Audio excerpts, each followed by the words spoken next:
പക്ഷേ കേന്ദ്ര ആഭ്യന്തരമന്ത്രി അമിത്ഷായും കേരള മുഖ്യമന്ത്രി പിണറായി വിജയനും ഒരേ വേദിയിൽ ഒരുമിച്ച് ചോദ്യങ്ങളെ നേരിടുന്നു, കൃത്യമായ ഉത്തരങ്ങൾ പറയുന്നു. പക്ഷേ മുഖ്യമന്ത്രി പറയുന്ന രീതിയിലല്ല ആഭ്യന്തരമന്ത്രിയുടെ സംസാരം. വളരെ സൗമ്യമായി, ശാന്തനായി, പക്ഷെ പറയാനുള്ള കാര്യങ്ങൾ കൃത്യമായി കുറുക്കിക്കൊള്ളുന്ന തരത്തിൽ പറയുന്നു. എങ്ങനെയാണ് മനോരമയിലെ കോൺക്ലേവിൽ പിണറായിയും അമിത്ഷായും കൊമ്പ് കോർത്തത്? അല്ല, മലയാള മനോരമയുടെ പത്രം കാണുമ്പോൾ നമുക്ക് തോന്നുന്നത് ഒരേ വേദിയിലാണ് അവർ സംസാരിച്ചതെന്ന്. ധന്യയും അങ്ങനെ തന്നെയാണ് ചോദിച്ചത്. അതെ, ഞാനിന്നലെ ആ പരിപാടിയിൽ പങ്കെടുത്തിരുന്നു. ആ പരിപാടി ഉദ്ഘാടനം ചെയ്തത് അമിത്ഷാ ആയിരുന്നു. അത് രാവിലെ അദ്ദേഹം ഉദ്ഘാടനം ചെയ്യുന്നു. അതിനുശേഷം ജോണി ലൂക്കസും അദ്ദേഹമൊക്കെ ആയിട്ടിരുന്ന് സംസാരിച്ചു. അദ്ദേഹത്തിൻ്റെ ജോണി ലൂക്കസിൻ്റെ സഹപ്രവർത്തക ഉണ്ടായിരുന്നു. അവരാണ് അമിത്ഷായെ ഇൻ്റർവ്യൂ ചെയ്യുന്നത്. ശരി, അദ്ദേഹത്തിൻ്റെ പ്രസംഗം മുഴുവൻ ഹിന്ദിയിലെ, ചോദ്യങ്ങൾ മുഴുവൻ ഇംഗ്ലീഷിൽ. അപ്പോൾ നമുക്കതുകൊണ്ട് എൻ്റെ ഹിന്ദി പരിജ്ഞാനം എന്ന് പറയുന്നത് അത്ര നല്ലതല്ല. ചിലതൊക്കെ നമുക്ക് മനസ്സിലാവും എന്നല്ലാതെ പൂർണ്ണമായിട്ടും നമുക്ക് മനസ്സിലായി എന്ന് പറയാൻ പറ്റില്ല. പക്ഷേ ചോദ്യങ്ങളെല്ലാം ഇംഗ്ലീഷിലായിരുന്നു. അപ്പോൾ കുറേ കാര്യങ്ങൾ നമുക്ക് മനസ്സിലാക്കാനായിട്ട് പറ്റും. അതിനനുസരിച്ച് എങ്ങനെയാണ് അമിത്ഷാ സംസാരിക്കുന്നത്. അത് കഴിഞ്ഞ് പിന്നെ ഇന്ന് രാവിലെ പത്രം നോക്കിയ സമയത്താണ് നമുക്ക് കുറച്ചും കൂടി വ്യക്തമായിട്ടത് മനസ്സിലായത്. അപ്പോൾ അമിത്ഷാ ആ വേദി പ്രധാനമായിട്ട് ഉപയോഗിച്ചത് അദ്ദേഹത്തിന് കേരളത്തോട് പറയാനായിട്ടുള്ള കാര്യങ്ങൾ എന്താണോ അത് പറയാൻ വേണ്ടിയിട്ടാണ്. അദ്ദേഹത്തിൻ്റെ ചോദ്യങ്ങൾ എന്ന് പറയുന്നത് അദ്ദേഹം ആഗ്രഹിച്ച വിധം രൂപപ്പെടുത്തിയ ചോദ്യങ്ങൾ. ആ ചോദ്യത്തിന് അദ്ദേഹം തയ്യാറാക്കിയ ഉത്തരങ്ങൾ അത് കേരളത്തിൽ BJPയുടെ രാഷ്ട്രീയം അല്ലെങ്കിൽ കേന്ദ്ര സർക്കാരിൻ്റെ രാഷ്ട്രീയം എന്തായിരിക്കണം, എങ്ങനെയായിരിക്കണം അത് ചർച്ച ചെയ്യേണ്ടത് എന്നതിൻ്റെ അടിസ്ഥാനത്തിലാണ്. അപ്പോൾ അദ്ദേഹം പ്രധാനമായിട്ട് പറഞ്ഞ കാര്യം ഇതാണ്: കേരളത്തിന് പലതരത്തിലുള്ള സഹായങ്ങളും കേന്ദ്രം നൽകും, പക്ഷേ കേന്ദ്രം നൽകിയ ഫണ്ടൊന്നും ജനങ്ങളുടെ അടുത്ത് എത്തുന്നില്ല എന്നാണ്. വൈകിട്ട് പിന്നീട് പിണറായി വിജയൻ അതിൻ്റെ വാലിഡേറ്റ് ഫംഗ്ഷൻ എന്ന് വെച്ചാൽ അതിൻ്റെ സമാപന സമ്മേളനത്തിൽ പങ്കെടുത്തുകൊണ്ട് ഇതിന് കൃത്യമായിട്ടുള്ള മറുപടി നൽകുന്നത്. അങ്ങനെയാണത് ശരിക്കും പറഞ്ഞാൽ കൊമ്പ് കോർക്കുന്ന ഒരു സിറ്റുവേഷനായിട്ട് മാറി തീർന്ന അങ്ങനെയാണ്.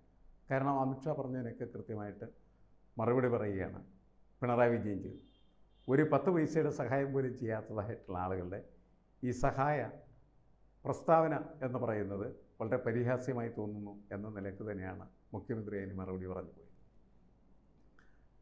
അതുപോലെ തന്നെ കേരളത്തിലെ പല വിഷയങ്ങളിലും, പ്രത്യേകിച്ച് തീരദേശ പ്രദേശങ്ങളിലൊക്കെ പോപ്പുലർ ഫ്രണ്ട് പോലെയുള്ള ഭീകരപ്രസ്ഥാനങ്ങൾക്ക് ഇപ്പോഴും വേരേട്ടമുണ്ട്.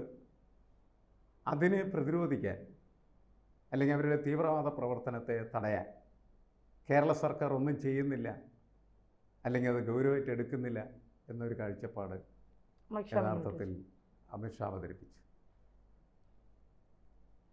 പിന്നെ മറ്റൊരു പ്രധാനപ്പെട്ട കാരണം, കേരളം ഇങ്ങനെ ആയിത്തീർന്നത് കമ്മ്യൂണിസം എന്ന് പറയുന്നതായിട്ടുള്ള വിചിത്രമായിട്ടുള്ള ഒരു പ്രത്യയശാസ്ത്രം കൊണ്ടാണ് എന്ന് അമിത്ഷാ പറയുന്നുണ്ടായി. എനിക്ക് തോന്നുന്നതെന്ന് വെച്ചാൽ അതൊക്കെ രാഷ്ട്രീയ പ്രസ്ഥാനം, പൊളിറ്റിക്കൽ സ്റ്റേറ്റ്മെൻറ്റ്സ് ആയിരുന്നു എന്നുള്ളതാണ്. അതിനപ്പുറമായിട്ട് നമ്മളതിനെ വിലയിരുത്തേണ്ടതില്ല. എന്തായാലും കേന്ദ്ര ആഭ്യന്തര മന്ത്രിയും കേരള ആഭ്യന്തരമന്ത്രിയും മുഖ്യമന്ത്രിയുമാണ്. ഇവർ തമ്മിലുള്ള ഒരു കൊമ്പ് കോർക്കലും വാഗ്യുദ്ധമൊക്കെ ആയിട്ട് മാറി തീർന്നു എന്നുള്ളത് ശരിയാണ്. ഈ പിന്നെ കേന്ദ്രം ഫണ്ട് നൽകുന്നില്ല, ഇത് പല ആവർത്തി ഇടതുപക്ഷം പറയുന്നതാണ്. ഇവിടുത്തെ ഖജനാവ് വാരി കൊള്ളയടിച്ചിട്ട് പല രാജ്യങ്ങൾ ചുറ്റിക്കറങ്ങുന്നു. അവിടെ നിന്ന് എന്ത് കൊണ്ടുവന്നെന്ന് ചോദിച്ചാൽ വിവരാവകാശ കമ്മീഷൻ ചോദിച്ചപ്പോൾ ഇവിടെ ഒന്നും കൊണ്ടുവന്നിട്ടില്ല. 25 രാജ്യങ്ങൾ പിണറായി സന്ദർശിച്ചു, 25 രാജ്യത്തൊന്നും ഒന്നും വന്നിട്ടില്ല എന്നുള്ളതാണ് യാഥാർത്ഥ്യം. പല മേഖലകളിലും കേന്ദ്രം കൊടുക്കുന്ന ഫണ്ടുണ്ടല്ലോ. ഇപ്പോൾ ആരോഗ്യ മേഖലയിലെ പല വിഭാഗങ്ങളിലും കേന്ദ്രം നൽകുന്ന ഫണ്ടുകളുണ്ട്. തീരദേശ മേഖലകളിലൊക്കെ കേന്ദ്രം, ആദിവാസി മേഖലകളിൽ കേന്ദ്രം നൽകുന്ന ഫണ്ടുകളുണ്ട്. ഈ ഫണ്ടുകളൊക്കെ എന്താണ്? കേന്ദ്രം കൊടുത്തില്ലെങ്കിൽ ഇവരായിട്ടൊന്നും ചെയ്യുന്നുമില്ല, പക്ഷേ ഈ ഫണ്ടുകളൊക്കെ കേന്ദ്രം കൊടുക്കുന്നു എന്നതിന് തെളിവ് കേന്ദ്രം വയ്ക്കുന്നു, കിട്ടിയിട്ടില്ല എന്ന് പറയുന്നു. അപ്പം പിന്നെ ഈ ഫണ്ടുകൾ എങ്ങോട്ടാണ് പോയത്? ഇതിൻ്റെ പ്രശ്നം എനിക്ക് തോന്നുന്നത് വ്യക്തമായിട്ട് നമ്മളുടെ ജനതയുടെ മുന്നിൽ, കേരള ജനതയുടെ മുന്നിൽ കേന്ദ്ര ഗവൺമെൻറ് പറയണം, ഇന്ന വർഷം ഇപ്പോൾ 2014 മുതൽ ഇങ്ങോട്ടുള്ള ഒരു ഭരണമാണല്ലോ മോദി സർക്കാരിൻ്റെ ഭരണം എന്നുള്ളത്. അപ്പോൾ 14-15 ഇത്ര രൂപയാണ് കൊടുത്തിരിക്കുന്നത്, ഇന്ന കാര്യത്തിന് വേണ്ടിയാണ് കൊടുത്തിരിക്കുന്നത്, അത് ചെലവഴിച്ചിട്ടില്ലേ എന്ന് നമ്മളോട് പറയാം. 14-15, 15-16, 17-18 അങ്ങനെ ഓരോരോ വർഷങ്ങൾ വളരെ കൃത്യമായിട്ട് കൊടുത്ത ഫണ്ടും അതിൻ്റെ ചെലവഴിക്കാത്ത രീതിയും ഉണ്ടെങ്കിൽ അതൊരു സ്റ്റേറ്റ്മെൻറ്റായിട്ട് ഇറക്കിയാൽ മതി കേന്ദ്രം. അപ്പോൾ നമുക്ക് കൃത്യമായിട്ട് മനസ്സിലാക്കാനായിട്ട് അങ്ങനെ ഒരു സ്റ്റേറ്റ്മെൻറ്റായിട്ട് കേന്ദ്രം ഇറക്കി കഴിഞ്ഞാൽ അതിനെ കേരള ഗവൺമെൻറ് എന്ത് ചെയ്യേണ്ടി വരും, മറുപടി പറയേണ്ടി വരും. അപ്പോഴാണ് നമുക്ക് കേന്ദ്രം എന്തു കൊടുത്തു, എങ്ങനെ കൊടുത്തു, ഏത് രീതിയിൽ ചെലവഴിക്കപ്പെട്ടു എന്ന കാര്യത്തിൽ വ്യക്തത വരുന്നു. വ്യക്തത ഇക്കാര്യം ഒരിക്കലുമില്ല ഇതിനകത്ത്. പിണറായി വിജയൻ പറഞ്ഞ മറ്റൊരു പ്രധാനപ്പെട്ട പ്രതിരോധ വാചകം എന്ന് പറയുന്നത് ഇതാണ്: 2018 കേരളത്തിൽ പ്രളയമുണ്ടായി. ആ പ്രളയത്തിന് വിദേശ രാജ്യങ്ങളിൽ നിന്ന് സഹായം തേടാനായിട്ടുള്ള ശ്രമം കേരളം നടത്തുകയും അതിൽ കേന്ദ്രം തടയുകയും ചെയ്തു എന്നാണ്. കേന്ദ്രം തടഞ്ഞു എന്നുള്ള കാര്യം നമുക്കറിയാം. കാരണം ഒരു ഫണ്ടും അങ്ങനെ സ്വീകരിക്കാൻ അനുവദിച്ചില്ല എന്നുള്ളത്. നരേന്ദ്രമോദി ഗുജറാത്തിൻ്റെ മുഖ്യമന്ത്രിയായിരുന്ന സമയത്ത് പല രാജ്യങ്ങളിൽ നിന്നും സഹായം തേടി അത് നേടി എന്ന് പിണറായി പറഞ്ഞു.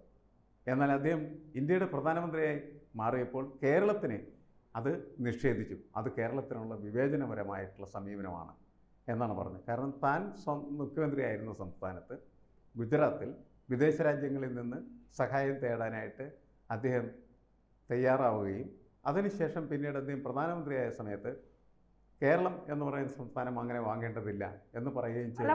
കടുത്ത വിവേചനമായിട്ടാണ് പറയുന്നത്. അല്ല, ഇവിടെ നിന്നൊരു മുഖ്യമന്ത്രി 25 രാജ്യങ്ങൾ സന്ദർശിച്ചല്ലോ. നരേന്ദ്രമോദി വാങ്ങിയെങ്കിൽ അത് നരേന്ദ്രമോദിയുടെ മിടുക്ക്, സ്വന്തം സംസ്ഥാനത്തെ നന്നാക്കാൻ. അതല്ല പ്രശ്നം. നമ്മളുടെ പ്രവാസികൾ ഒരുപാട് രാജ്യങ്ങളിൽ പോയി ജീവിക്കുന്നതായിട്ടുള്ള കേരളീയരായിട്ടുള്ള ആളുകൾ സംഭാവന പിരിച്ച് നമ്മളെ സഹായിക്കാൻ വേണ്ടിയിട്ട് ഫണ്ട് നൽകുന്ന കാര്യമാണ്. ആ കാര്യമാണ്. മറ്റത് ഇൻവെസ്റ്റ്മെന്റിന്റെ പ്രശ്നമാണ്. പക്ഷേ പിണറായി വിജയൻ ഈ സംസ്ഥാനങ്ങളിലൊക്കെ രാജ്യങ്ങളിലൊക്കെ പോയിട്ട് എന്തുകൊണ്ടാണ് നമ്മുടെ സംസ്ഥാനത്തിന് ഇൻവെസ്റ്റ്മെന്റ് നിക്ഷേപങ്ങളോ കിട്ടാത്തത്? പി രാജീവ് പറയുന്നു കിട്ടിയെന്ന്, മുഖ്യമന്ത്രി പറയുന്നു, വിവരാവകാശ രേഖ പറയുന്നു കിട്ടിയിട്ടില്ല എന്ന്. ഇതെന്താ നമ്മൾ വിശ്വസിക്കേണ്ടത്? കേന്ദ്രം കൊടുത്തില്ല എന്ന് പറയുന്നു. ഇൻവെസ്റ്റ്മെന്റ് കേസാണല്ലോ. നിക്ഷേപം നമുക്കറിയാം. നിക്ഷേപം നമുക്ക് കാര്യമായിട്ടൊന്നും കിട്ടിയില്ല എന്ന് തന്നെയാണ് നമ്മൾ കഴിഞ്ഞ ദിവസം തന്നെ ഡിസ്കസ്. പിന്നെ എന്തിനാ മാഷെ ഈ പൈസയും ചെലവാക്കി രാജ്യങ്ങൾ സന്ദർശിച്ചത്? അല്ല, അതൊക്കെ ട്രിപ്പ് പോയതാണോ? അതൊക്കെ ടൂറിസം പോലെയല്ലേ നമ്മൾ കണക്കാക്കിയത്. കുടുംബസമേതം ഉല്ലാസയാത്രക്ക് പോയതായിട്ട് കണക്കാക്കുക. ആ വിഷയമല്ല ഇത്. ഇവിടുത്തെ വിഷയം എന്താണെന്ന് വെച്ച് കഴിഞ്ഞിട്ടുണ്ടെങ്കിൽ നമ്മളുടെ മലയാളികളായിട്ടുള്ള ആളുകൾ, വിദേശ രാജ്യത്ത് താമസിക്കുന്നതായിട്ടുള്ള ആളുകൾ, നമുക്ക് ഒരു വിഷമമുണ്ടായ സമയത്ത്, മലയാളികൾക്ക് വിഷയമുണ്ടായ സമയത്ത്, എന്ന് വെച്ചാൽ പ്രളയം വന്ന സമയത്ത് നമ്മളെ സഹായിക്കാൻ വേണ്ടി കുറേ ഫണ്ട് അവർ അയച്ചു തരാൻ തയ്യാറായി. ആ സമയത്ത് കേന്ദ്ര ഗവൺമെൻറ് ആ ഫണ്ട് സ്വീകരിക്കാനായിട്ട് കേരളത്തിന് അനുവാദം നൽകിയില്ല. എന്നാൽ ഗുജറാത്തിൽ മുഖ്യമന്ത്രിയായിരുന്ന സമയത്ത് മോദി ഇങ്ങനെയുള്ള വിദേശ ഫണ്ട് സ്വീകരിക്കുകയും ചെയ്തു. ഇതിലുള്ള ഒരു ഡിഫറൻസ് വിചാരിച്ചിട്ടായിരിക്കും. ഇനി അതിൽ നിന്നും കൂടെ കൈയിട്ട് വാരി വീട്ടിൽ കൊണ്ട് വെക്കണ്ടെന്ന് വിചാരിച്ചിട്ടായിരിക്കും. അല്ല, അതല്ല. അത് കേന്ദ്ര ഗവൺമെൻറ്റിനോട് എടുക്കുന്ന സമീപനത്തിലുള്ള മോശമായിട്ടുള്ള ഒരു കാഴ്ചപ്പാട് അവതരിപ്പിക്കാനായിട്ടാണ് ശ്രമിച്ചത്. മാത്രമല്ല, എന്താണ് ഈ നമ്മുടെ വയനാട്ടിൽ വലിയ തരത്തിൽ ദുരന്തമുണ്ടായ സമയത്ത് അതൊക്കെ സന്ദർശിക്കാനും കാണാനും അവിടെ വന്ന് അതിൽ പരിക്കേറ്റ ആളുകളെ, അച്ഛനമ്മമാരെയൊക്കെ നഷ്ടപ്പെട്ട കുട്ടികളെയൊക്കെ കാണാനും അവരെ ആശ്വസിപ്പിക്കാനായിട്ട് നരേന്ദ്രമോദി ശ്രമിച്ചു. നമ്മൾ വളരെ സന്തോഷിച്ചിരുന്ന കാര്യം. പക്ഷേ 10 പൈസ സഹായം നൽകിയില്ല. അതാണ്. പക്ഷെ അത് കള്ളക്കണക്കായതുകൊണ്ടാണ് സഹായം നൽകാത്തതെന്നല്ലേ പറയുന്നത്? കള്ള എസ്റ്റിമേറ്റ് ഉണ്ടാക്കി വെച്ചാൽ അതിൽ പൈസ കൊടുക്കൂല എന്ന് കേന്ദ്രം പറഞ്ഞല്ലോ. സത്യസന്ധമായ എസ്റ്റിമേറ്റ് ഉണ്ടാക്കൂ. അല്ല, അതൊക്കെ എന്തെങ്കിലും ആവട്ടെ. അതൊക്കെ കണക്കുകൾ ഇവർ കണക്കുകൾ മാത്രമാണല്ലോ പറയണത്. പൈസ ഒന്നും കൊടുക്കുന്നില്ല. പൈസ അതിനകത്ത് നമുക്ക് കിട്ടിയില്ല എന്നുള്ള ഒരു യാഥാർത്ഥ്യമാണല്ലോ. കേരളത്തിന് ലഭിച്ചില്ല എന്നുള്ളത്. അപ്പം നമ്മളുടെ ഒരു പ്രശ്നം എന്ന് വെച്ചാൽ എന്താണ്, കൃത്യമായിട്ട് ഈ കാര്യങ്ങൾ മനസ്സിലാക്കുന്നതിൽ സാധാരണക്കാരായിട്ടുള്ള മനുഷ്യർക്കോ അല്ലെങ്കിൽ കേരളത്തിലുള്ള മുഴുവൻ മനുഷ്യർക്കോ ഒരു പാങ്ങുമില്ല എന്നുള്ള, മനസ്സിലാക്കാൻ പറ്റുന്നില്ല എന്നുള്ളതാണ്. നമുക്കതിന് കൃത്യമായിട്ടുള്ള കണക്കുകൾ വരുന്നത്. ഞാൻ നേരത്തെ പറഞ്ഞതുപോലെ കേന്ദ്രം കൊടുത്ത പണം എന്തിനു കൊടുത്തു എന്നും അതെന്തിനു വേണ്ടി ചെലവഴിക്കപ്പെട്ടു എന്നുള്ളത് ഒരു സ്റ്റേറ്റ്മെൻറ്റായിട്ട് നമ്മൾ പറയില്ലേ, ധവളപത്രം എന്നൊക്കെ പറയുന്നത്, അതുമാതിരത്തെ ഒരു സ്റ്റേറ്റ്മെൻറ്റായിട്ട് ഇറക്കിയാൽ കൺഫ്യൂഷൻ എന്ന് പറയുന്ന സാധനം അവസാനിച്ചിട്ട്. പക്ഷേ എനിക്ക് തോന്നുന്നു രാഷ്ട്രീയ നേതൃത്വത്തിന്, ഏത് രാഷ്ട്രീയ നേതൃത്വത്തിനും അങ്ങനെ ജനങ്ങൾ ഈ കാര്യങ്ങൾ കൃത്യമായിട്ട് അറിയണം എന്ന ആഗ്രഹമില്ല എന്നുള്ളതാണ്. ജനങ്ങൾ മൊത്തം പുകമുറയിൽ നിൽക്കട്ടെ എന്നവർ കരുതുന്നു. അവർക്കിതുമാതിരിയുള്ള വേദികളിൽ കൊമ്പ് കോർക്കുകയും അതൊക്കെ വാർത്തയാവുകയും ചെയ്യാം. അതിനപ്പുറത്ത് കാര്യങ്ങൾ പോകേണ്ടതുണ്ട് എന്നാണ് എനിക്ക് തോന്നുന്നത്. അതെ.